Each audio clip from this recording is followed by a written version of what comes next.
Shalom, selamat pagi, dan mari kita mengawali aktivitas kita pada pagi hari ini dengan membaca dan merenungkan firman Tuhan lewat Refresh edisi 30 Juli 2020. Namun sebelum itu, mari kita memohon pertolongan kepada Tuhan di dalam doa. Kita berdoa. Terima kasih Tuhan atas hari yang baru yang Engkau karuniakan kepada kami, anak-anak-Mu, di dalam menjalani hari hidup kami. Untuk mengawali seluruh aktivitas kami sepanjang hari ini ya Bapa, kami akan membaca, dan merenungkan akan sabda kebenaran-Mu. Mari Engkau memberkati kami ya Bapa, curahkan Roh-Mu yang kudus di tengah-tengah kami, bahkan di dalam hati kami masing-masing, agar firman-Mu yang kami baca dan dengarkan pada pagi hari ini boleh mendasari seluruh kehidupan kami dan seluruh aktivitas kami sepanjang hari ini. Berfirmanlah ya Bapa, karena kami telah siap untuk mendengarkan firman-Mu. Ampuni dosa kami dan dengarkan kami. Dalam nama Tuhan Yesus kami berdoa. Amin. Firman Tuhan yang kita akan baca dan renungkan pada pagi hari ini yaitu terambil dari Perjanjian Lama, dari 2 Raja-Raja pasalnya yang ke-19 ayat yang ke-14. 2 Raja-Raja 19 ayatnya yang ke-14 berbunyi demikian. Hizkia menerima surat itu dari tangan para utusan, lalu membacanya. Kemudian pergilah ia ke rumah Tuhan dan membentangkan surat itu di hadapan Tuhan. Amin. Firman Tuhan yang datang kepada kita pagi hari ini, yang kita baca tadi, telah diberikan pokok penekanan, yaitu mengadu kepada Tuhan. Mengadu kepada Tuhan. Saudara-saudara yang kekasih di dalam Tuhan Yesus, ada seorang pengusaha yang diomeli oleh sang istri karena istri merasa tidak lagi disayangi oleh sang suami, bahkan dituduh oleh istri berselingkuh. Nah, suami merasa jengkel atau marah, lalu tanpa sebab yang jelas ia memarahi bawahannya.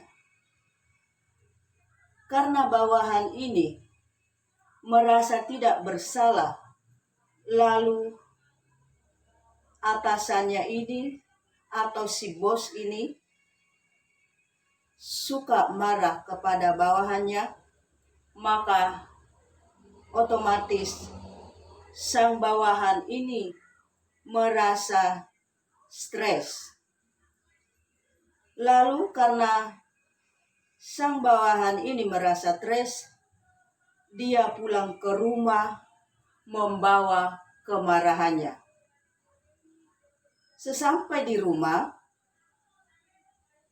dia menemui masakan istrinya yang terasa asin.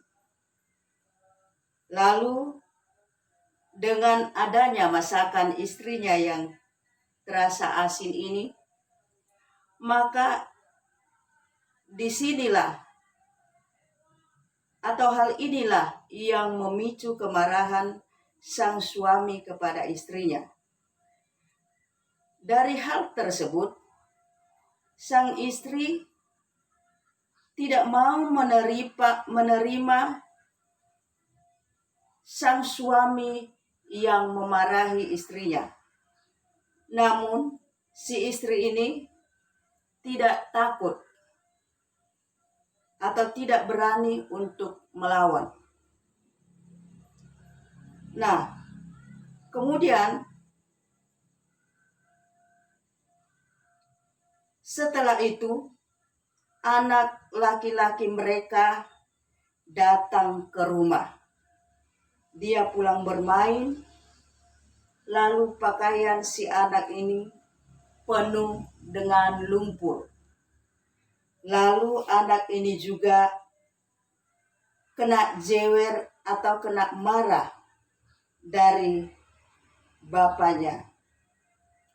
Nah, dengan sangat kesal, anak ini menuju kamar mandi. Lalu seekor anak anjing menghalangi langkah si anak tadi.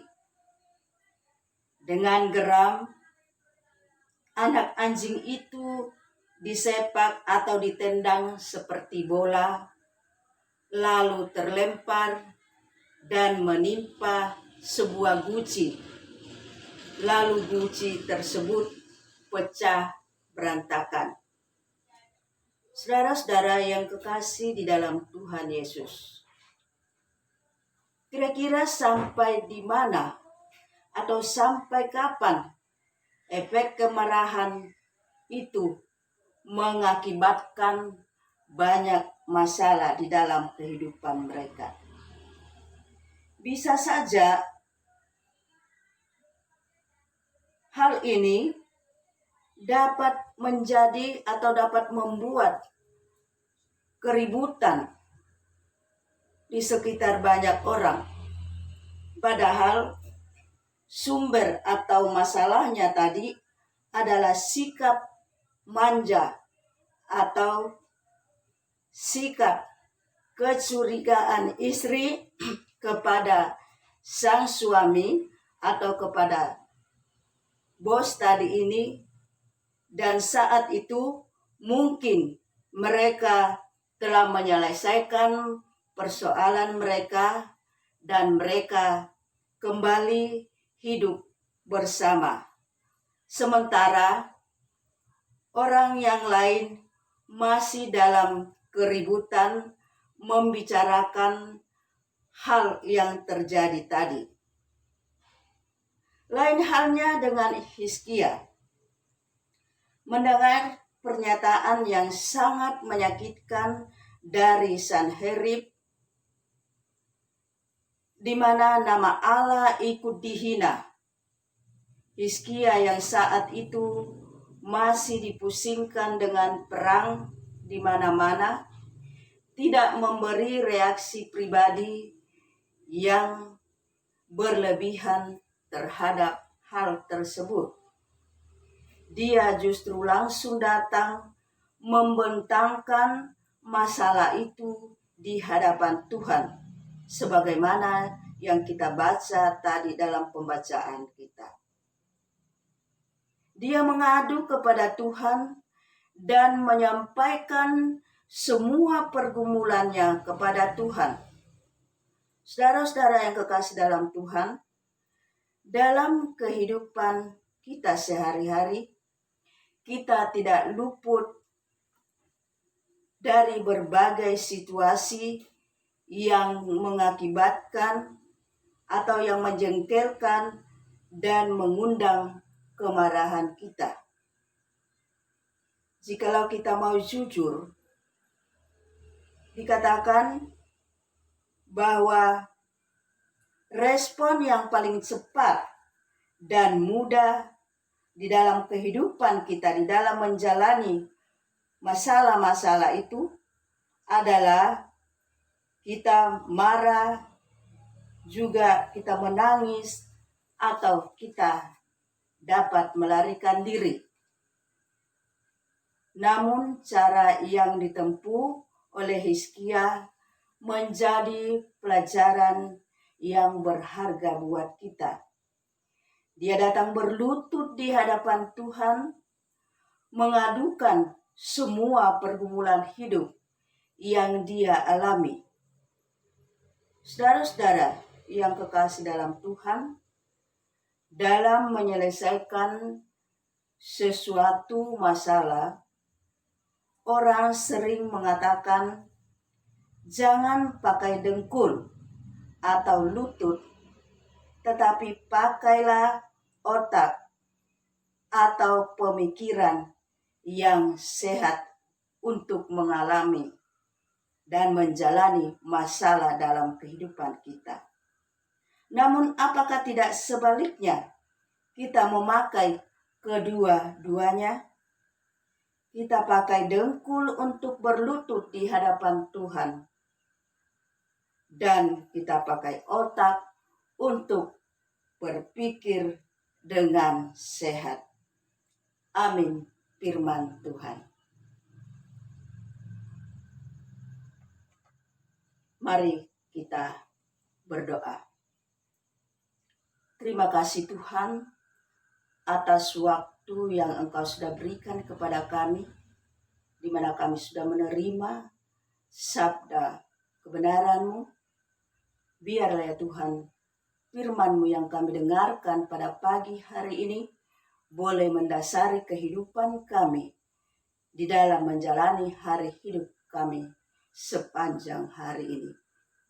Berikan ya Bapa kekuatan, kesehatan, dan kemampuan, akal budi hikmat kepada kami untuk mengangkat segala tugas dan tanggung jawab kami masing-masing, agar apa yang kami kerjakan itu boleh mendatangkan hasil atau buah-buah yang baik di dalam kehidupan kami, demi kami pakai untuk melanjutkan hari hidup kami pakai untuk memuji dan membesarkan nama-Mu.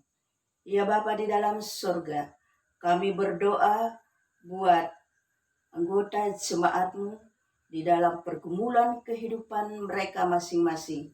Baik itu pergumulan dalam rumah tangga, pergumulan pekerjaan, sakit penyakit, dan pergumulan yang lainnya. Engkau datang menilik kehidupan anggota jemaat-Mu ya Bapa. Engkau memberikan senantiasa penghiburan, pertolongan, dan pengharapan yang baik kepada kami semua. Sehingga ya Tuhan, dalam kehidupan kami selalu dilindungi oleh kasih karunia Tuhan. Ya Bapa di dalam surga, kami berdoa buat anggota jemaat-Mu yang berulang tahun pada hari ini, baik itu berulang tahun kelahiran maupun berulang tahun pernikahan.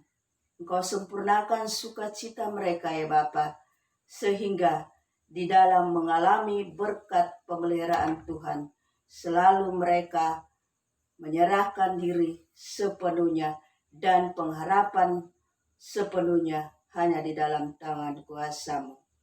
Ya Bapa di dalam surga, kami berdoa buat pemerintah kami. Engkau senantiasa memberkati ya Bapa pemerintah kami, dari atasan sampai ke pelosok-pelosok daerah. Tuhan senantiasa berikan akal budi hikmat kepada mereka, berikan kesabaran kepada mereka dan ketabahan, sehingga mereka boleh memerintah kami sesuai dengan kehendak-Mu. Khususnya ya Bapa, di daerah kami ini, di Kabupaten Penajam Pasir Utara, Tuhan senantiasa campur tangan di dalam kehidupan kami, di dalam menjalani tugas dan tanggung jawab yang Tuhan sudah bebankan kepada pemerintah kami yang ada di Kabupaten PPU ini. Sehingga mereka semua boleh menjalankan tugas mereka dengan baik dan benar, dan di daerah kami ini timbul hormat dan kemuliaan bagi nama-Mu sendiri. Bapa kami di dalam surga, usaha dan rencana anak-anak-Mu ke depannya Engkau memberkati ya Bapa, sehingga apa yang kami usahakan dan rencanakan itu boleh berhasil dengan baik. Bapa di dalam surga, seluruh pergumulan kehidupan kami kami serahkan ke dalam tangan kuasa-Mu. Kiranya Engkau melindungi dan memberkati kami ya Bapa, terlebih khusus dalam menjalani hidup kami sepanjang hari ini. Ya Bapa di surga, ampuni dosa kami ya Bapa, serta dengarkan kami dalam nama Tuhan kami Yesus Kristus, Tuhan dan Juru Selamat kami yang hidup. Kami berdoa kepada Bapa di surga. Amin.